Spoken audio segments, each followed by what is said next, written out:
Shalom Bapak Ibu yang dikasihi Tuhan, salam sehat selalu dalam kasih dan anugerah Tuhan kita Yesus yang sangat baik dalam kehidupan kita. Anugerahnya dahsyat, anugerahnya besar dalam kehidupan kita. Nah tentunya ketika kita berbicara tentang tokoh Yusuf dalam perjanjian lama, nah ada banyak hal yang kita ingat tentang tokoh yang luar biasa ini. Nah, kali ini saya kembali ingin mengangkat tokoh Yusuf. Saya akan ajak kita membaca dalam Kejadian pasal yang ke-39. Ini luar biasa bagaimana firman Tuhan menyatakan bahwa Tuhan itu menyertai Yusuf. Satu ayat dalam Kejadian 39 ayat yang kedua, demikian bunyi firman Tuhan. Tetapi Tuhan menyertai Yusuf sehingga ia menjadi seorang yang selalu berhasil dalam pekerjaannya. Maka tinggallah ia di rumah tuannya orang Mesir itu. Kita semua tahu cerita atau kisah tentang Yusuf ini dan bahkan bagaimana proses atau perjalanan hidupnya sejak dia dibenci oleh saudara-saudaranya dan bahkan dia dijual sehingga sampai ke Mesir dan sampai di rumah Potifar. Dan ayat yang kita sudah baca tadi ini ketika dia berada di rumah Potifar. Nah, ayat yang kedua ini menurut saya ini mewakili tentang keberadaan Yusuf yang disertai oleh Tuhan, mewakili pernyataan bahwa Yusuf ini adalah pribadi yang disertai oleh Tuhan. Dia disertai oleh Tuhan sejak dia tinggal bersama dengan keluarganya. Penyertaan Tuhan itu terus berkelanjutan dan bahkan ketika dia masih dibuang, dicampakkan ke dalam sumur kering, penyertaan Tuhan juga nyata terjadi atas kehidupan Yusuf. Ketika dia dijual dan dijadikan budak, penyertaan Tuhan juga terjadi atas kehidupan Yusuf. Dan bahkan nanti ketika dia ada di penjara, sekalipun dia ada di penjara, penyertaan Tuhan atas Yusuf juga nyata terjadi. Nah, sekali lagi, ayat yang kedua dalam Kejadian pasal yang ke-39, ayat 39 ini mewakili, saya petik ayat ini, mewakili pernyataan yang menyatakan bahwa Tuhan menyertai Yusuf. Dan memang pada kenyataannya kalau kita melihat perjalanan Yusuf, penyertaan Tuhan itu luar biasa dalam kehidupannya.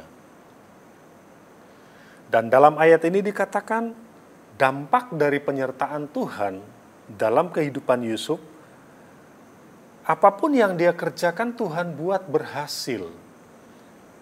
Apapun yang dia kerjakan, Tuhan buat berhasil.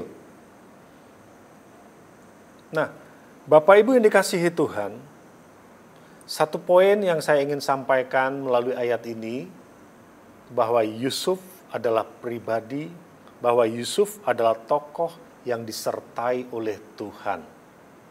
Tentunya kita sebagai orang percaya, kita juga percaya bahwa hidup kita adalah hidup yang disertai oleh Tuhan. Dan bahkan kita juga punya kerinduan ketika kita mengalami hal-hal yang seperti yang pernah dialami oleh Yusuf, mungkin dalam bentuk yang lain.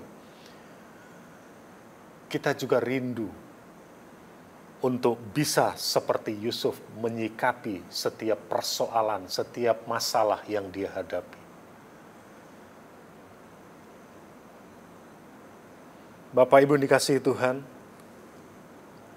ada hal yang saya lihat dalam pribadi Yusuf ini, menurut saya ini luar biasa.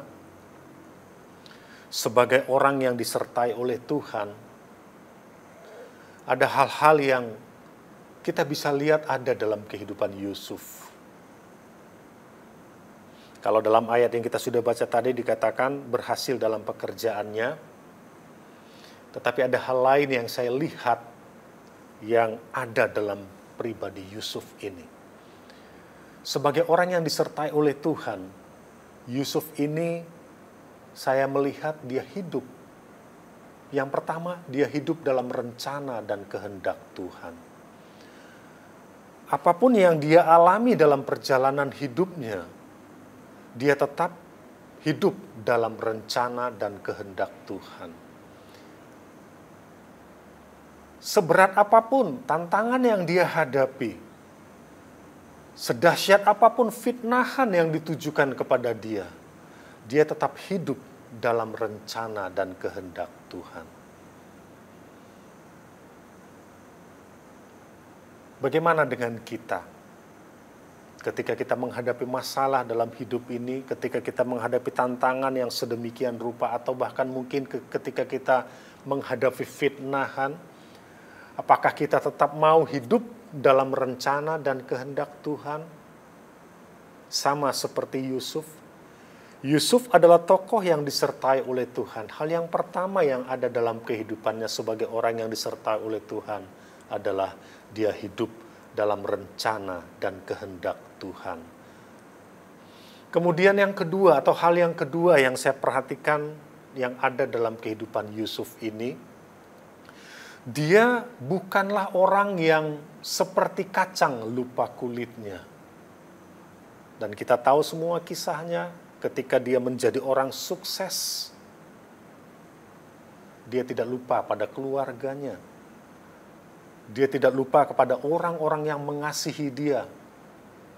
Dan bahkan dia tidak lupa terhadap orang-orang yang tadinya membenci dia.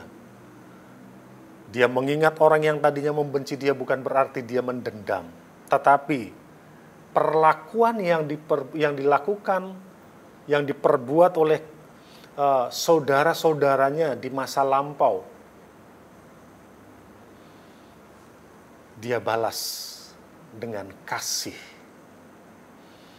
Dia balas dengan penerimaan. Dia balas dengan rangkulan. Itu hal yang kedua yang ada pada diri Yusuf yang saya lihat. Dia sebagai orang yang disertai Tuhan, dia bukanlah orang yang seperti kacang lupa kulitnya. Ada banyak orang di luar sana yang seperti kacang lupa kulitnya. Tetapi Yusuf tidak demikian. Yusuf sebagai orang yang disertai oleh Tuhan, dia adalah pribadi yang bukan seperti kacang lupa kulitnya.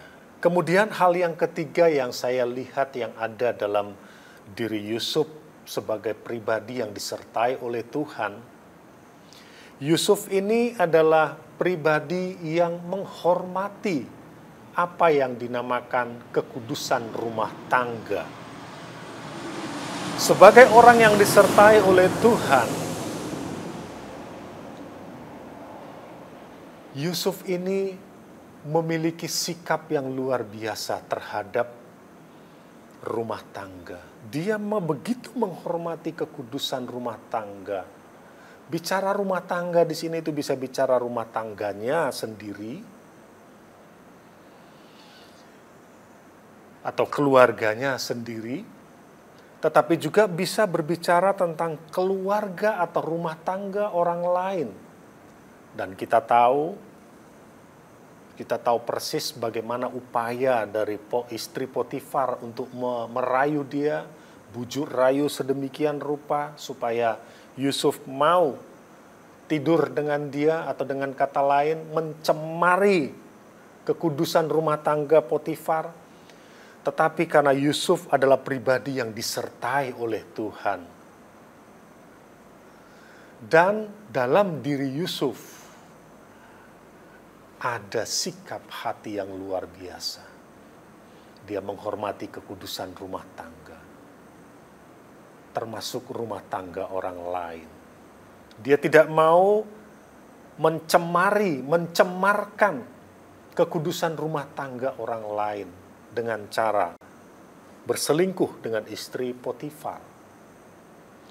Bapak Ibu yang dikasihi Tuhan, hal yang ketiga ini merupakan hal yang luar biasa yang saya lihat dalam diri Yusuf sebagai pribadi yang disertai oleh Tuhan. Dia menghormati kekudusan rumah tangga. Dengan dia menolak ajakan dari istri Potifar, itu menunjukkan bahwa dia menghormati kekudusan rumah tangga Potifar.